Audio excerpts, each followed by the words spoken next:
article in the collection, Stephen bases what he calls the priority of the personal, that is to say, the personal dimensions of life, on a theology of the incarnation, which, with the utmost confidence in the congruence of faith and reason, leads him to assert that, and I quote, "the person is ontologically prior." That is to say, I think, that the fundamental reality of the whole created universe is personal. Despite what he goes on to say about the shared dignity of the whole of humankind and the shared dominion over the creation of men and women, it seems to me that this is a theology which privileges a Christian epistemology over all others, including alternative Christian ones, as well as those of other religions. Stephen notes that such a theology is a recovery of the patristic approach. And I would add that this approach amounted to a theology for an empire which sought to exercise dominion over the then known world.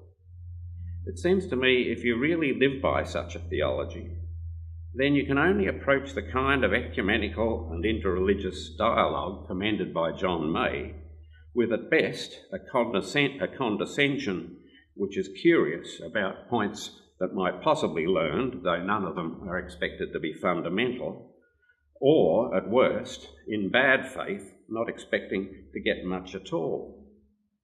I should add that there are many other theologies that could be similarly criticised, as John May also notes in his article.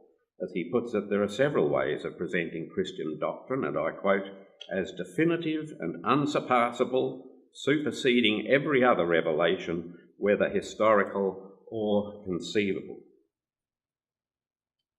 Much more appropriate to a globalised world, it seems to me, where the Christian must take a place alongside other religions, is the kind of theology to which Wes Campbell points us in the concluding article in the collection. With reference especially to the work of the theologian Jürgen Moltmann, he points to the way the Church is called to relinquish the absolutist claims of its European heritage and yet maintain its witness to an eschatological hope for a kingdom which, as the end of history, is in fact and faith a new beginning, the renewal of the whole of creation. So the tension between the historically particular but still the hope for the whole. From this perspective, we may be able, I think, to find in our globalised world momentary signs of the kingdom, not only in the favelas of Brazil, but also in the new understandings that emerge from ecumenical and interreligious dialogue, in the mission to address the cry of the oppressed and of the entire earth that Robin Reynolds calls for in her article, and even perhaps in the process of educating the young, which the Dawsers admit in their article to be rather difficult these days, confronting as it does a social situation which is demanding, complex, and at times confusing. About the task of Christian educators, I've used the word perhaps. Why do so? Well, it was partly facetious, because I'm sure there will continue to be meaningful moments in the classrooms of Christian educators.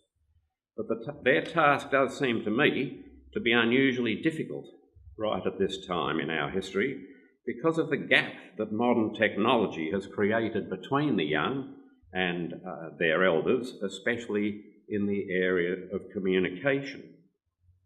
As a speaker at a conference I attended late last year in Perth pointed out, what for most of the latter, that's people like us and people quite a lot younger than us as well, who are still not the young, for people like us, that world has created a virtual reality.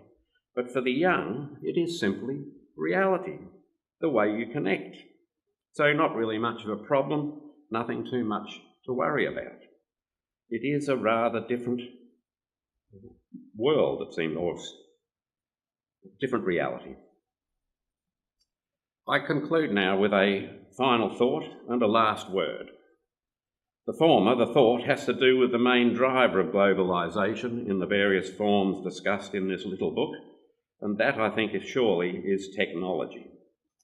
As the French lay Catholic theologian Jacques Ellul pointed out half a century and more ago, technology is engaged in a relentless pursuit of efficiency, and it feeds off itself as each technical advance brings with it new issues to be addressed and new problems to be solved, all of which it takes to be new technological opportunities. Human beings and their communities are therefore bound to find this unsettling. But then I must ask, has there ever been a time or place where restlessness was not the lot, if not of all, certainly of most people? As someone once said, life wasn't meant to be easy. Whether we are to find our rest in the Christian God of promise, or the Buddhist, as John May puts it, the Buddhist elimination of the individual self, I'm not sure, except to say that this will only appear, if it does appear, over the horizon of an eschaton. My last word is somewhat ironic, because it occurs to me that in launching this little book, I have been anticipating the kind of follow-up conversation the authors of the various pieces might well have among themselves. So really, there is no last word, because the discussion, the debate, must go on. That said, I'm glad to commend and to launch a little book which hardly started the conversation, but certainly succeeds, in my view, of kicking it along. Thanks very much.